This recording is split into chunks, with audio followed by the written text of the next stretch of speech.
Snake, tell us a story. Oh, I have so many stories. So many. Which one to tell you? You gotta bear in mind every story I tell doesn't exactly end with a happy ending. Instead, they end with kind of a confusing, not too sure what to make of ending. Have I ever told you about the story of when I was with a bunch of friends who just came back from the military, and we went to a club, and they hired a stripper? Does this sound familiar? I'm not too sure if I've ever told you. There's so many stories. I've probably told them all like 20 times. No. Okay. Well, anyway. Brace yourselves. Once upon a time. Now this was about 2 years ago, and I not long started to drive, and I recently at the time I got a call from one of my friends who just came back from serving in Afghanistan or wherever he was. I'm not too sure where this dude was, but he just came back from serving a bunch of other friends that we all went to school with. And he said, dude, we're back in town, man. We gotta fucking tear it up, dude. And I was like, hell yeah, we do.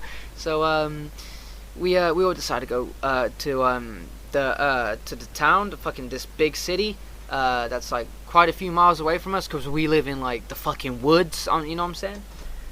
So we went to this big ass city, man. And it's probably not big for someone who actually does live in a city, but for me it's big. You know, if a building has like 4 stories, I'm like, whoa. But yeah, so we go to this city, and we're on a big ass pub crawl. You know what I'm saying? We're just out, fucking just doing whatever. And we go to this club, and you know it's loud. You can't. It's the moment you go into the club, you're instantly bombarded with a different atmosphere.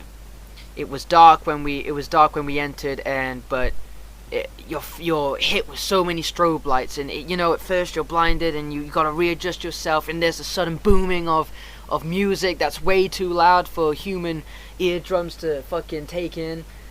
But after a few seconds, you start to readjust, and you come to a comfort zone within what's going on around you, and we were looking for a place to sit, and this club was jam-packed. It was chocker, you know what I'm saying? We had to weave in and out of a crowd of people. We were all swaying, laughing, way going crazy and stuff, as a typical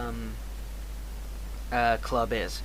So we got these bunch of seats that we decided to sit down, and we just decided to catch up on stuff. And granted, it wasn't the best place to start off, because we had to scream right next to the person we were sitting next to, just for them to barely hear us.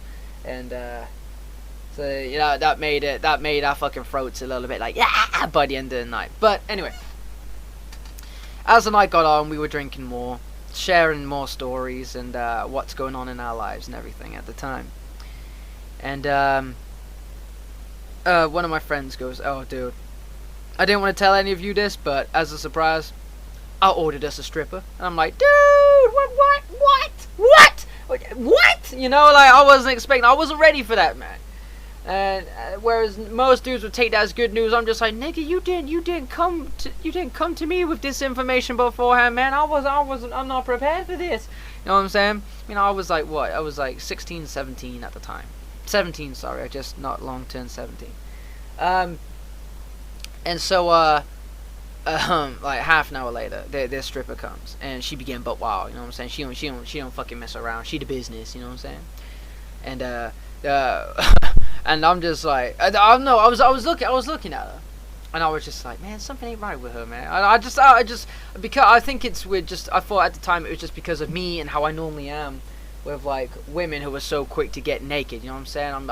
I'm just like, damn, so I'm just like, wow, whatever. So I end up saying, oh guys, I'll go get us all another round of drinks. So I'm like, I'll leave you all guys to it. So I go to the bar, Now I'm buying some drinks, and it was quieter at the bar. It gave you more time to just reflect and recompose and stuff, you know, for you to be able to hear your own thoughts. So I was at the bar buying the drinks and stuff, and just taking some time out for me, you know. And then a friend comes up to me and he goes, "Dude, what do you think of the stripper, man? What do you think of the stripper?" And I was like, "Man, I don't know, dude. It's not really my thing, to be honest. You know, a fucking stranger just be getting her tits out of my face. No, that's not my thing, man." He's like, "What the fuck you on about? Gay, gay, gay," and all that stuff. You know, typical like guy fucking talk. You know, and you know, we're just laughing it off, going back there and stuff. So we start drinking the next drinks we just ordered in and stuff. And at that time, we were all like, "Fuck, I need a piss and stuff." So I go to the bathroom. Now I can't see for shit. Like, I'm blurred. You know. Even though you're dead certain when you're really drunk, you're dead certain that you are completely still. Your eyes are completely straight, and you're not moving at all. But your vision is like do. It's like spinning. It's just really it was that kind of level. Anyway, I'm there and stuff. I'm fucking bouncing off the walls, like fucking like just pushing off the walls because I'm fucking falling into them to fucking try and walk into a straight line. I get my shit out and I start doing my business, man. And my friend who was really into the fucking stripper comes into the bathroom, and he goes, "Man, guess what?" And I said, "What, man? What's up?" And he said, I got that stripper that we got tonight. Well, guess what, man? I got her number, and she wants me to go home with her tonight, man." And I was like, "Whoa, dude, you sure that's like a good idea, man? I mean, I don't want to be judgmental or anything, but like, going home with a stripper like 5 minutes after you meet the bitch, I mean, that sounds like a recipe for disaster if you ask me, man." He goes, "Oh, man, you're just so jealous that you didn't get her and stuff, blah, blah, blah." And I was like, "Dude, trust me, I ain't jealous, but okay, fine. I'm happy for you and everything, man. I'm happy for you and everything. But if something happens, here's my phone number, dude. Give me a ring, and I'll come get you if something happens." Now he thought I was just dicking around, just like, whatever, man. You know, I'm going over to have sex. You know, I'm not gonna get stabbed or anything, and you know. And so we're just like, whatever, la la la. They're fucking laughing and stuff. And so as the night fucking comes to an end, we're all parting ways and stuff. And the fucking dude, he's got his arm wrapped around the fucking around the stripper, like squeezing her ass and shit like that, you know. And they go off in their own way. They go off on their own fucking their own way and stuff back to her place, and we all go off into our place. Now we took a taxi home, being all fucking drunked up and stuff. So on the way home, we're just laughing, you know, man, and we're just joking around about that stripper and the dude going home with her and stuff, and you know what's gonna happen. Like, oh, could you imagine her if she like fucking turned him into a gimp or something like that? Just like, haha, you know, stuff like that.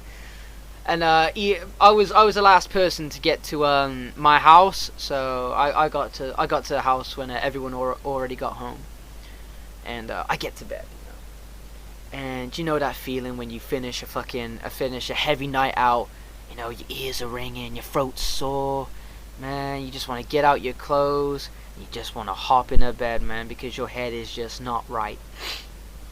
Oh, here we go. So I think all I should do now is just extract that to my desktop. I think that should work. Okay. And so I get about half an hour's worth of fucking lying down in the bed. It's about 2:30 or something like that. My phone starts ringing. I'm like, oh my god, you know, like, it scared me at first, you know, because like, who rings at that time of night, you know? It was an unknown number. I didn't know who it was. And I answered the phone. Hello? Yeah. What's going on, man? Who is this? It's fucking 3:30 in the morning, man. You know, you just want to know what the fuck is going on and get it over with because you want to go back to sleep. And it's some dude crying, man. It's some dude crying, and I'm like, what the fuck? What's going on? Who is this? It's like Lee. It's we'll say his name is Sam. We'll say his name's Sam. So Lee, this is Sam, man. You gotta come get me, man. You gotta come get me. And I was like, what's going on, man? What's going on? Like, he was hysterical, you know. He was crying, and this was a fucking Royal Marine Commando, and he was crying, and I was like, what you on about, man? What's going on? Are you okay? What's happening? Talk to me, you know. And so, man, you just come over here, please. But you just gotta get here. And I'm just, okay, man. Just tell me where you are, and I'll come get you, man. Just keep it together. So he gives me the address. I know where it is because it's in my hometown as well. So I'm like, okay. I'm still pretty fucking, you know, way from the drink and stuff. I'm like, it's pretty late. If I concentrate, I think I might be okay behind the wheel. Fuck it. Poof, car on. Fucking start driving. Now we're driving down the road, and I'm just like, what the hell? And the thoughts are going through my mind, just like, what the fuck could have happened to him, man? What the fuck could have happened to him? But he rang me. He must be okay because he managed to ring me and stuff. He was crying. Maybe he's just upset about something. I don't know. Maybe he don't know. He doesn't know where he is, and he's drunk. I don't know. And so, you know, I got to the street, but by this time, all the lights were turned off. You know, I mean, it was 3:30 in the morning. Everyone's gonna be in bed asleep. You know, so I'm like, oh fuck, I don't know which house he's in. So I ring back the number. I'm like, Sam, are you there? And he's like, yeah, I'm here, man, I'm here. And he goes, are you here? I'm like, yeah, I'm here. I just don't know what house it is. Did you know what number it is? He goes, no, I don't know. I don't know, man. And so I said, could you can you like turn on a light? Are you like upstairs, downstairs? You know? And he said upstairs.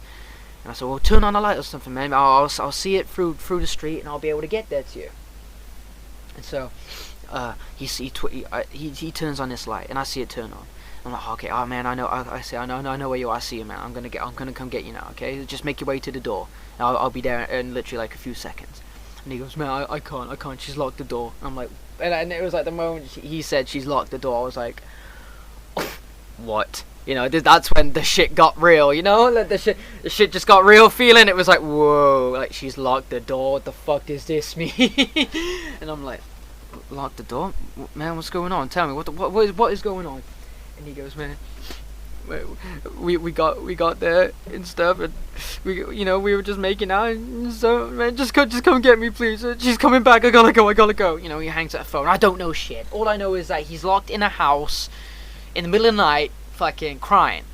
I'm like, oh, man, for fuck's sake. So I fucking drive up to the house. The light turns off and stuff, and then you just start hearing like this loud crying, man, because my window's down. You can just hear this loud crying. I was just like, whoa, this is really fucked up. What if she's stabbing him or something? You know, you just instantly think worst case scenario. What if she's doing something like really fucked up to him? You know, like really mangling him. And so I'm just there, like, just sitting there. I turned off my car, and I just didn't know what to do, man. I tried ringing him again, no answer. It just kept on ringing. It just went to voicemail. I'm like, oh fuck. So I didn't know what to do. So I'm just waiting there, just thinking he's just gonna come out the door or something, you know. 5 minutes passed or so. What felt like an hour, nothing happened. And I'm like, fuck. So, and then he starts screaming again, but he's really loud. And I'm like, I can't wait anymore. So I just go, fuck it. So I just get out the car. This is really stupid. I close the door quietly, my fucking car door quietly, like I'm about to sneak up to the bitch.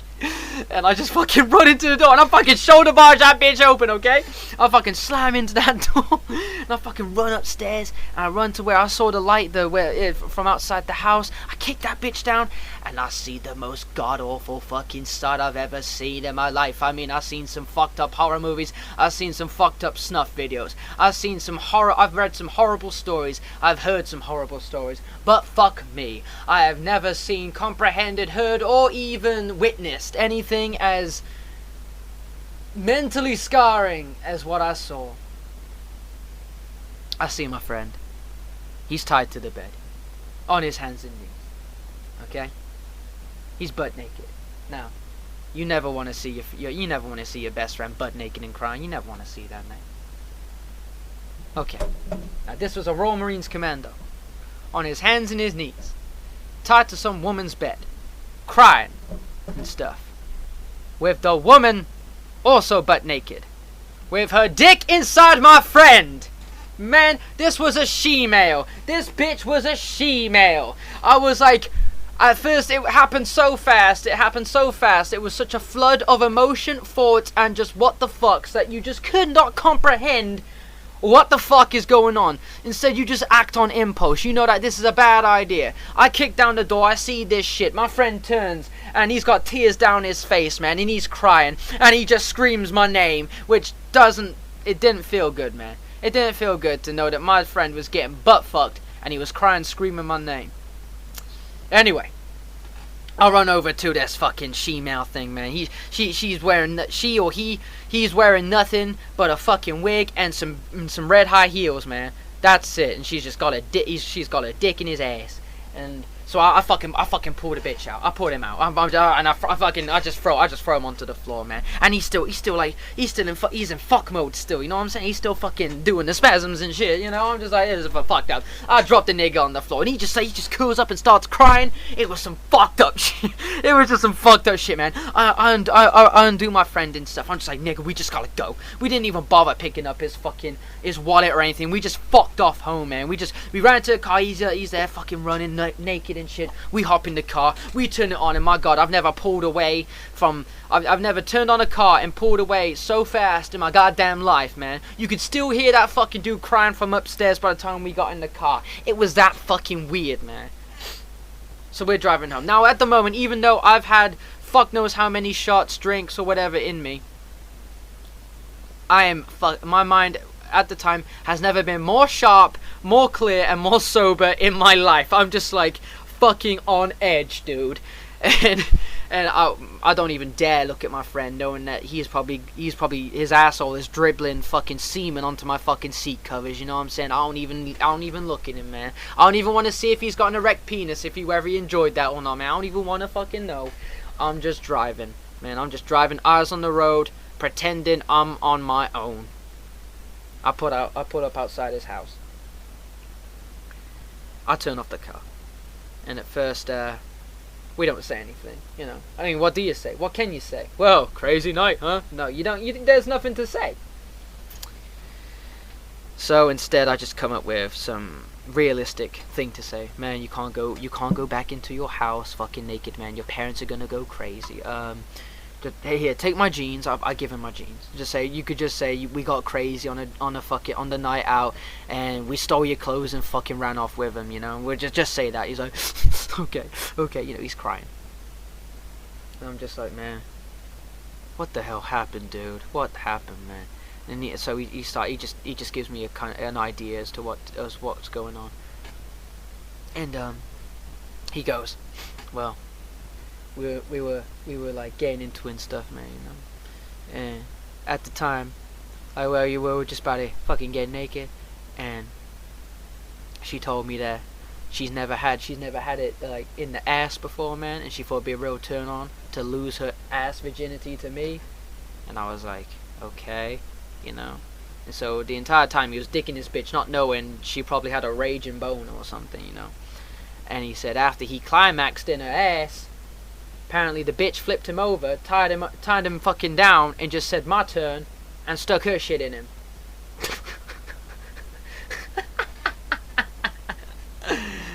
And that's the story, really. He walks off with my jeans that I've never seen again. I've never even spoke to him again, actually. That was the last time I saw him. I drive home, wearing nothing but my fucking boxers and a shirt. And I get to bed, and I'm just like, my life is this night, pretty much. This is basically my life, you know? I'm never gonna live a normal life, you know what I'm saying? Never gonna live a normal life. But I mean, it's bad to laugh at it, to be honest, because he was mortified, man. He was mortified. But I mean, I was there for him. I saved the dude. I saved him at the end of the day, and that's all that matters, really. So I have a right to laugh at it, man. I had to witness the fucked upness that was my friend getting dicked in the ass. Well, that's my story. Now let's see if this works.